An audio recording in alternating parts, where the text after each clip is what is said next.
Halo sobat semua, selamat datang kembali di channel novel kita. Sebelum kita lanjutkan ceritanya ini, ayo jangan lupa subscribe, like, komen, share, dan nyalakan lonceng notifikasinya agar mendapatkan notifikasi video terbaru ketika Mimin upload videonya.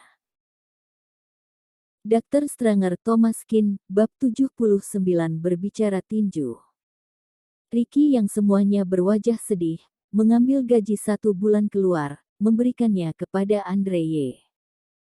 Paman Y, uang ini akan diberikan kepada karyawan lama sebagai bonus. Andre Y mengangguk kepala, menatap Ricky yang dan lainnya dengan dingin, masih tidak pergi. Semua orang yang berada dalam situasi sulit tiba-tiba menjadi lega, bergegas keluar dari pabrik. Hanson Long berkata, jika itu adalah saudara Tuan Kin, kalau begitu nanti uang sewa tanah ini tidak perlu lagi. Tepat di saat suara Hanson Long turun, ada suara tiba-tiba menyebar dari belakangnya. Kamu tidak mau, aku yang mau. Semua orang mendengar suara dan melihat ke situ, di antaranya seorang pria berpinggang besar dan memakai jaket kulit, datang bersama belasan anak buah di belakangnya. Pria ini berwajah ganas, terlihat galak dan kejam, terlihat seperti orang yang tidak baik diganggu. Hanson Long mengerutkan kening, berbisik kepada Thomas Kin. Tuan Kin, ini Rico Pei, Bos Pei, sejajar dengan Kak Samuel. Thomas Kin mengangguk kepala, ternyata juga seorang berkedudukan besar. Rico Pei berjalan mendekati Thomas Kin, mengamati dari atas ke bawah, dan kemudian mencibir dengan merendah orang. Andre, aku kasih tahu ya, dengar-dengar Kak Samuel telah sakit, sepertinya ini sakit parah, kenapa uang pun tidak mau? Hanson Long berkata dengan biasa, terima kasih atas perhatian Bos Pei, Kak Samuel sekarang sudah jauh lebih baik, ini adalah teman Kak Samuel, Tuan Kin. Rico Pei sekali lagi mengamati Thomas Kin, dan tidak menemukan sesuatu yang unik, mencibir lagi. Dia teman Kak Samuel kalian, bukan temanku, pabrik ini menempati setengah dari tanahku, uang sewaku tidak bisa kurang. Thomas Kin juga tidak akan menggertak orang, jika menempati tanah, memang seharusnya memberi uang. Berhutang berapa duit padamu? Rico Pei berkata sambil tersenyum. Jumlahnya tidak banyak, hanya beberapa juta saja, akan tetapi uang ini aku juga bisa tidak mau. Kalian membongkar pabrik ini saja, tanah ini, tidak menyewa lagi. Andre Y mengerutkan kening. Tidak menyewa lagi. Bos Pei, kontrak kita, ditandatangani setiap 5 tahun, sekarang seharusnya awal dari 5 tahun ketiga, kamu sekarang tidak menyewanya lagi, bukankah ingin mengingkar kontrak? Rico Pei tertawa. Mengingkar kontrak? Menurutmu, aku akan berbicara kontrak denganmu. Rico Pei dan lainnya maju 1 langkah, mendekati Andre Y, tiba-tiba, badannya memancarkan sebuah momentum, seolah-olah kapanpun bisa mulai bertindak saja. Orang seperti Rico Pei, mana peduli dengan kontrak, melanggar atau tidak, semua lihatnya keuntungan. Bahkan jika Rico Pei melanggar kontrak, ada berapa banyak orang yang berani mengadili dengannya. Bertarung sampai akhir, pasti akan menang, Rico Pei hanya akan membayar kamu beberapa uang saja. Terus, apa masih mau berbisnis? Menyinggung Bos Pei, apa masih ingin hidup di masa depan? Meskipun Andre Y tidak pernah mengoperasikan pabrik Dragon, tapi juga tahu kondisi pasarnya, begitu menyinggung Rico Pei, setelah itu akan sangat sulit melangkah maju. Namun kalau sesuai dengan persyaratan Rico Pei, pabrik akan dibongkar, maka tidak punya apa-apa lagi.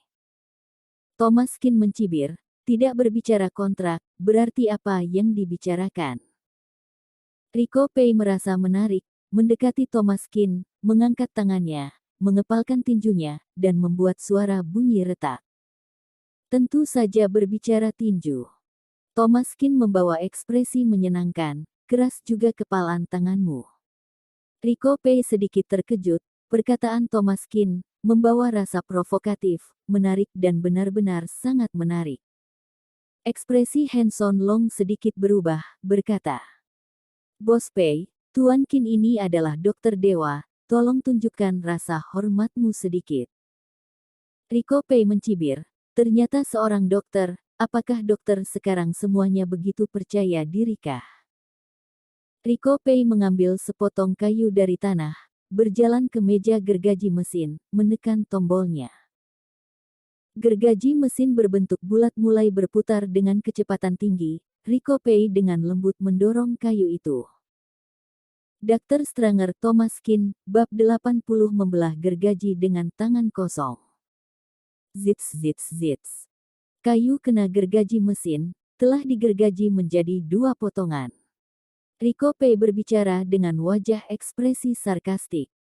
Orang itu terkadang tidak boleh terlalu percaya diri, melempar telur ke batu, itu seperti menggunakan kayu untuk menyentuh gergaji mesin begitu, berakhir dengan, hanya akan hancur berkeping-keping. Thomas Qin mencibir, berjalan kemari, melihat gergaji mesin berputar dengan kecepatan tinggi itu, berkata dengan dingin. "Tidak percaya diri, itu karena tinjumu tidak cukup keras saja." Suara itu menurun. Thomas Qin tiba-tiba mengangkat tangannya, membelah gergaji listrik dengan satu tangan. Andre Ye dan Hanson Long semua terkejut. "Thomas, Tuan Qin." Di mata Hanson Long, Thomas Qin hanyalah seorang dokter saja, hanya karena Kak Samuel menghormati dokter, makanya bisa memperlakukannya dengan sopan. Sekarang bertemu preman Bos Pei seperti ini, dia juga tidak punya cara. Status Hanson Long tidak setara dengan Rico Pei, hanya Kak Samuel yang dapat berbicara dengannya. Kalau hari ini Bos Pei meragukannya dan mencari masalah, dia juga tidak bisa berbuat apa-apa. Tapi ada apa dengan Tuan Qin ini, apa tangannya sudah tidak mau? Zits zits zits. Kemudian tangan Thomas Qin menebangnya, serangkaian percikan api muncul di atas gergaji listrik, membuat semua orang tidak dapat membuka mata. Setelah beberapa detik, cahaya api menghilang, semua orang melihat dengan saksama, sekejap terkejut. Gergaji mesin bundar itu, dipatahkan oleh Thomas Qin. Dan tangan Thomas Qin, masih utuh. Membelah gergaji listrik dengan tangan kosong. Tanda seru. Semua orang tercengang, ini juga terlalu mengerikan. Kekuatan gergaji listrik itu sangat kuat, bahkan lembaran besi pun bisa digergaji, apalagi kayu itu lebih tidak perlu diragukan lagi. Thomas Qin ternyata dengan daging darahnya, membelah gergaji listrik menjadi dua belah. Bersambung.